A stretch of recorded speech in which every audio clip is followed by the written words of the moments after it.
Good morning all students. काल आपण practice set 2.5 पाहिलेला आहे. आज प्रॅक्टिस सेट 2.6 करणार आहोत स्टार्ट आपण.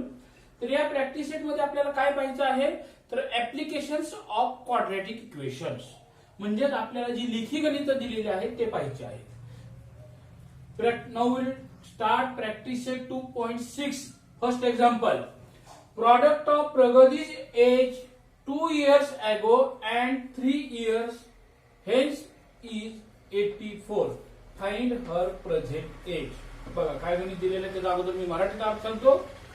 प्रॉडक्ट ऑफ प्रगतीज age 2 years ago and 3 years, याचा अर्थ प्रगतीचे 2 वर्षापूर्वीचे वय आणि 3 वर्षानंतरचे वय यांचा गुणाकार आहे 84.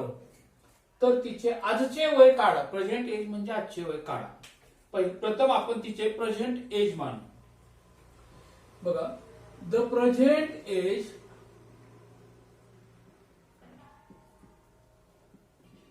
ऑफ प्रगती बी एक्स इयर्स. इयर्स फार महत्वाचा आहे. यानंतर आपण the age of 2 years ago म्हणजे 2 वर्षापूर्वीचे वय. आजचं वय जर आपण एक्स मानलं तर 2 वर्षापूर्वीचं, पूर्वी म्हणजे minus x minus 2 years and 3 years the age of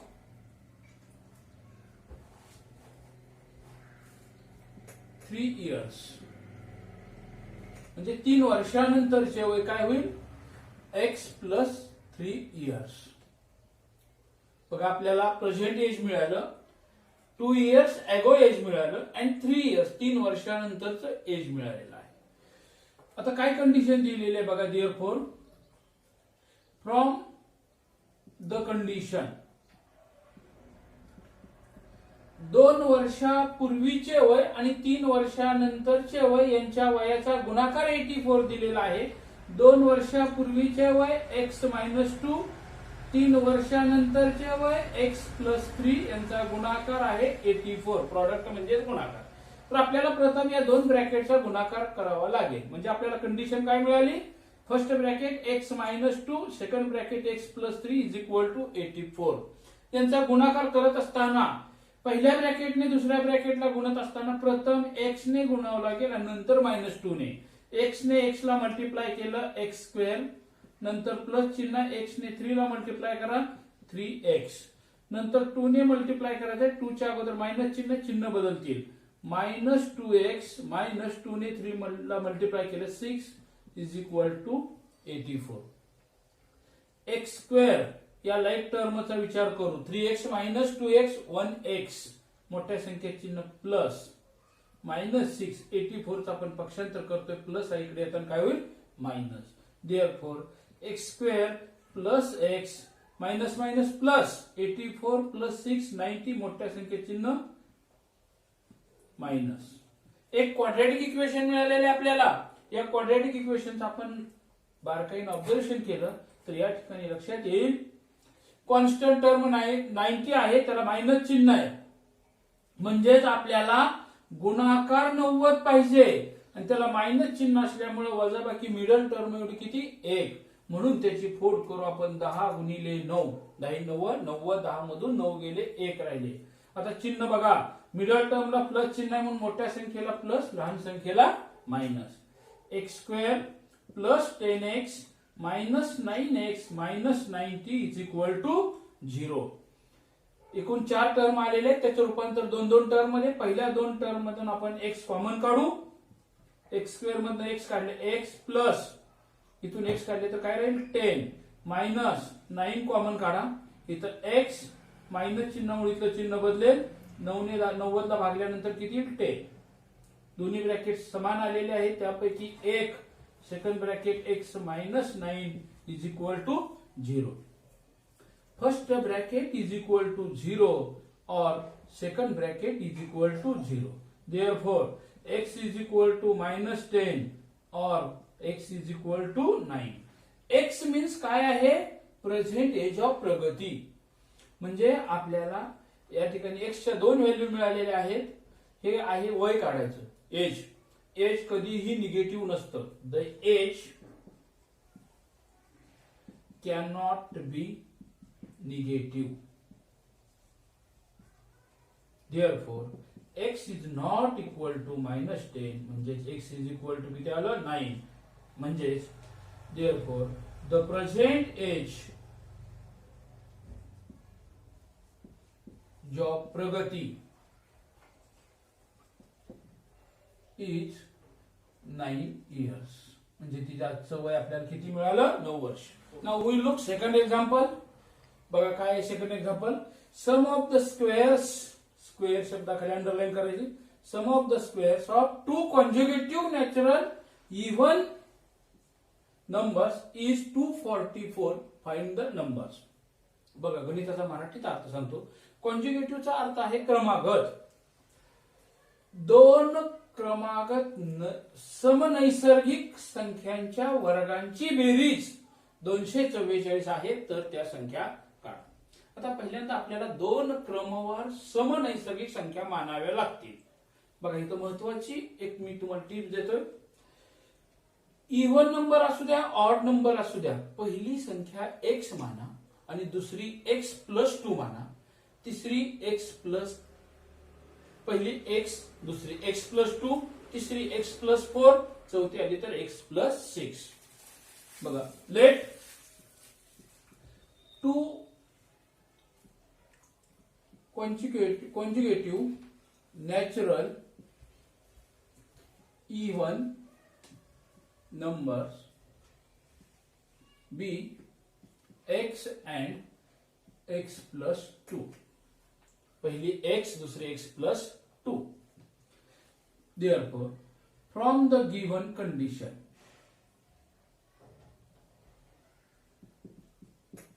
काय कंडिशन दिली आपल्याला? ह्या दोन संख्यांच्या वर्गांची बेरीज म्हणले.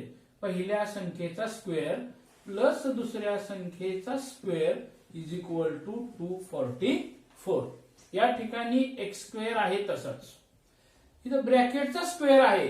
या ठिकाणी आपल्याला a plus b bracket square याचे फॅक्टर नुसार आपल्याला याचे फॅक्टर पाडावे लागते. मग इथं पहिली टर्म कोणती आहे? x. दुसरी टर्म कोणती आहे? 2. फॅक्टर काय पडतात बघा. पहिल्या पदाचा square plus 2 into first term into second term plus square of second term is equal to 244. X square 2 वेळा आलेला आहे. 2x² प्लस यांचं आपण मल्टिप्लिकेशन करू. 2 इंटू 2 4x प्लस 2 चा स्क्वेअर 4. या 244 इकडे पक्षांतर करा. मायनस होईल. प्लस आहे तिकडे, इकडे येताना minus. 2x² plus 4x. 4 minus 244 minus 240 is equal to 0. या ठिकाणी डिवाइड ईच टर्म बाय 2. याला 2 ने भागलं तर x². याला 2 ने भागा 2x. याला 2 ने भागा 2 कवे 2 2 4 होतं 0. Divide each term by 2. या ठिकाणी आपल्याला क्वाड्रॅटिक इक्वेशन मिळालेलं आहे. कॉन्स्टंट टर्म 120 आहे म्हणजेच गुणाकार 120 पाहिजे आणि त्याला चिन्ह मायनस आहे म्हणजेच वजाबाकी किती पाहिजे? 2. म्हणून याची फोड करू आपण 12 गुणिले 10. 12तून 10 गेले 2. मिडल टर्मला चिन्ह कोणतं आहे? प्लस. ते मोठ्या संख्येला द्या आणि अपोजिट चिन्ह लहान संख्येला. लिहिताना x² plus 12x minus 10x minus 120 is equal to 0. 4 term मिळाल्या. 2 2 चे गट केले. पहिल्या गटातून x कॉमन काढू. x² मधून x काढले x प्लस इथून x काढल्यानंतर 12. नंतर चिन्ह मायनस आहे. इथं x इकडे x नाही म्हणून इथं 10 कॉमन काढू. इथं काय राहील? x. या मायनस मुळे इथल्या मायनस मायनसचं काय होईल? प्लस. 10 ने 120 ला डिवाइड केलं तर किती? 12 इज इक्वल टू 0. दोन्ही ब्रॅकेट इक्वल आलेले आहेत. त्यापैकी एक second bracket x minus 10 is equal to 0. First bracket is equal to 0 or second bracket is equal to 0. Therefore, x is equal to minus 12 or x is equal to 10. x means काय आहे? Natural number. Natural number cannot be negative. Natural number cannot be negative. Therefore, x is not equal to minus 12. That is, x is equal to 10. आपल्याला प्रश्न काय? Find the numbers. पहिला number. Therefore, 2 consecutive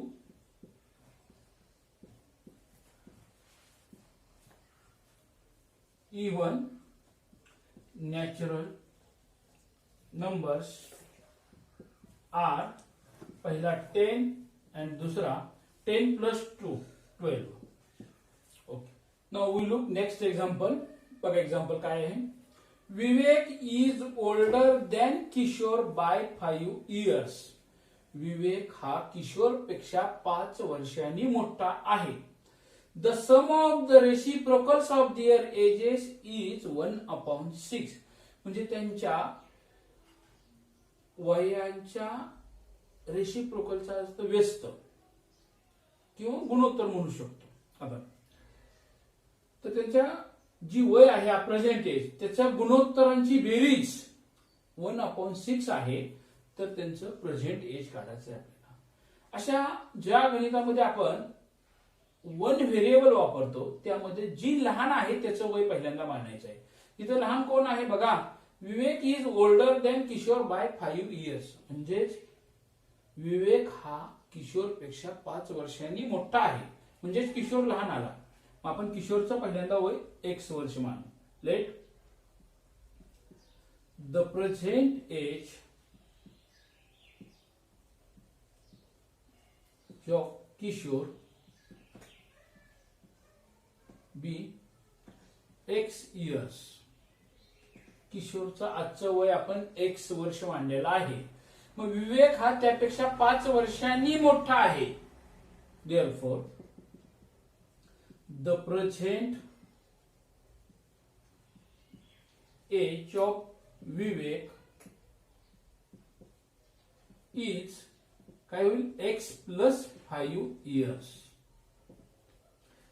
आता आपल्याला किशोरचं वय x मिळालेलं आहे. विवेकचं वय आपण काढलेलं आहे x plus 5. या दोन्हीचा रेसिप्रोकल म्हणजेच व्यस्त. The reciprocal of their ages are x चा reciprocal 1/x and x plus 5 चा reciprocal 1/x plus 5. Therefore, from the given condition, काय कंडिशन दिली आहे? त्यांच्या रेसिप्रोकलची सम दिलेली आहे. किशोरचा रेसिप्रोकल आहे 1/x प्लस विवेकचा आहे 1/x plus 5 यांची सम दिलेली आपल्याला 1/6. आता या ठिकाणी हे फ्रॅक्शन आहे. याचा विचार करा. छेद असमान आहे. छेद असमान असतील तर छेदाछेदाचा गुणाकार तिरकस गुणाकार करावा. छेदाछेदाचा गुणाकार काय होणार आहे? x into x plus 5. तिरकस गुणाकार 1 ने x plus 5 ला मल्टिप्लाय करा x plus 5 प्लस 1 ने x ला मल्टिप्लाय केलं x इज इक्वल टू 1/6. अंश स्थानी विचार करा. x 2 वेळा आलेला आहे म्हणून 2x plus 5 अपॉन याने जर मल्टिप्लाय केला r तर x² plus 5x is equal to 1/6. याचा डायरेक्ट क्रॉस मल्टिप्लिकेशन करू. 6 ने 2x plus 5 ला मल्टिप्लाय करू. 6 ने 2x ला मल्टिप्लाय केलं 12x प्लस 6 ने 5 ला मल्टिप्लाय करा 30 इज इक्वल टू 1 ने x² प्लस 5x ला मल्टिप्लाय केलं तर तेच मिळणार. आता या ठिकाणी आपल्याला क्वाड्रॅटिक इक्वेशन मध्ये रूपांतर करायचं आहे. याचं हे 12x प्लस 30 आहे त्याचं तिकडे पक्षांतर करू. आता तुम्ही म्हणाल याचं इकडे पक्षांतर केलं तर काय अडचण येईल? शक्यतो स्क्वेअर टर्मला पॉझिटिव्ह चिन्ह येऊ दे आणायचं. हे x² प्लस 5x जसं तसं. हे 12x प्लस आहे तिकडे जाताना काय होतील -30 प्लस आहे तिकडे पाठवा मायनस. या ठिकाणी x2 एकच वेळा आहे, ही लाईक टर्म 2 वेळा आहे. 5x मायनस 12x म्हणजेच -7x -30 इज इक्वल टू 0. या ठिकाणी आपल्याला क्वाड्रॅटिक इक्वेशन मिळालेलं आहे. कॉन्स्टंट टर्म किती आहे 30 म्हणजे गुणाकार 30 पाहिजे, त्याला चिन्ह निगेटिव्ह आहे म्हणजेच वजाबाकी किती पाहिजे 7. याची फोड केली आपण 10 गुणिले 3, 10 त्रिक 30, 10 मधून 3 गेले 7. मिडल टर्मला चिन्ह कोणतं आहे मायनस, म्हणून मोठ्या संख्येला मायनस लहान संख्येला plus. x2 -10x plus 3x -30 is equal to 0. 4 term मिळालेले, 2 2 चा एक गट करू. पहिल्या गटातून x कॉमन काढू, x2 मधून x काढला, x -10 प्लस 3 कॉमन काढा, x -10. 3 ने 30 ला डिवाइड केलेला आहे. दोन्ही ब्रॅकेट इक्वल आलेले आहेत. x -10 x plus 3 is equal to 0. First bracket is equal to 0 और second bracket is equal to 0. x is equal to -10 तिकडे पाठवा प्लस होती और x is equal to plus 3 तिकडे पाठवा -3 होती. वय कधी निगेटिव्ह असतं का कोण म्हणणार आहे माझं वय -3 आहे. या ठिकाणी the age can not be negative, therefore x is not equal to -3 म्हणजे x is equal to 10. मग आपल्याला काय करायला सांगितलंय फाइंड देअर प्रेझेंट एज. मग बघा कुणाचं प्रेझेंट एज पहिल्यांदा काढायचं आहे Kishore. The present age of Kishore is काय मानले आपण x ची किंमत किती मिळाली 10 इयर्स आणि the present age of Vivek is काय आहे x प्लस 5 आहे. मग आपण जर x ची किंमत किती ठेवली 10 प्लस 5 किती येणार 15 म्हणजेच विवेकचं आजचं वय किती आलं 15 years. Okay, now we look next example. बघा एक्झाम्पल काय आहे. Suyash scored 10 marks more in second test than that in the first test. म्हणजे सुयशला दुसऱ्या टेस्ट मध्ये पहिल्या टेस्ट पेक्षा 10 मार्क जास्त आहेत. 5 times the scores of the second test is the same as square of the score in the first test.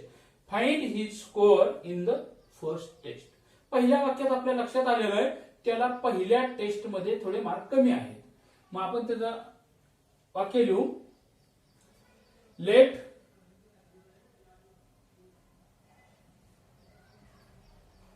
The Suyash scored in the first test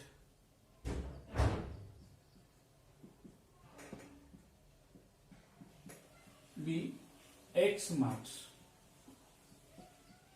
म्हणजे सुयशला पहिल्या टेस्ट मध्ये x मार्क्स मिळालेले आहेत. त्याला दुसऱ्या टेस्ट मध्ये पहिल्यापेक्षा 10 मार्क्स जास्त आहेत. therefore the Suyash scored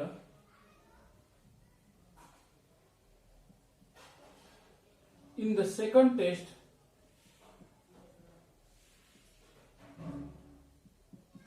is x plus 10 marks.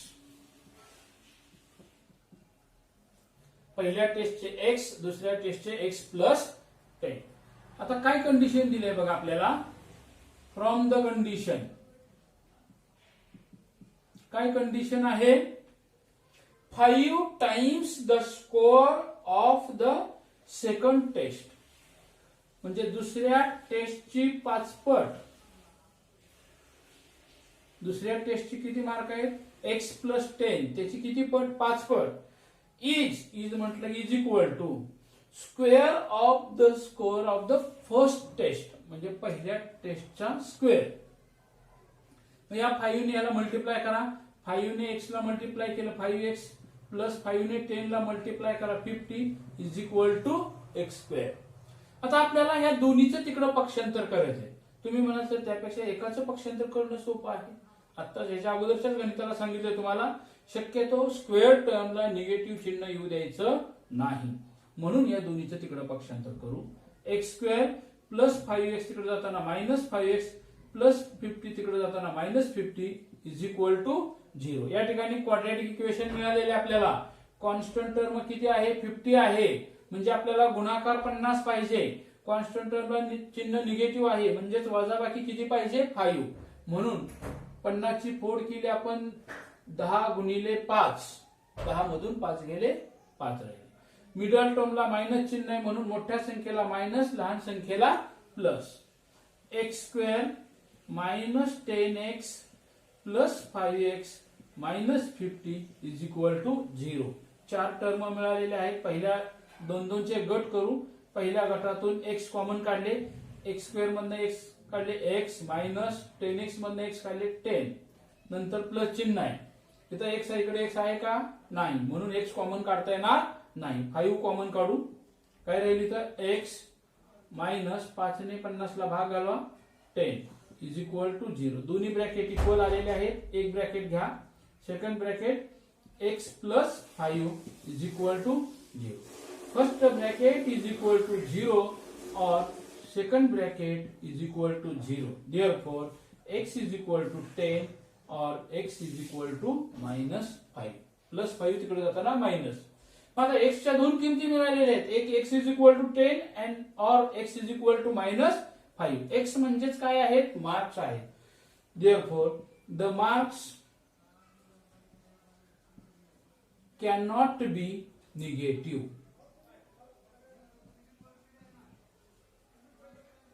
Therefore x is not equal to minus 5. म्हणजे x ची व्हॅल्यू किती मिळाली आपल्याला 10. x मीन्स काय आहे फर्स्ट टेस्ट मधले marks. Therefore the Suyash scored in the first test is 10 marks.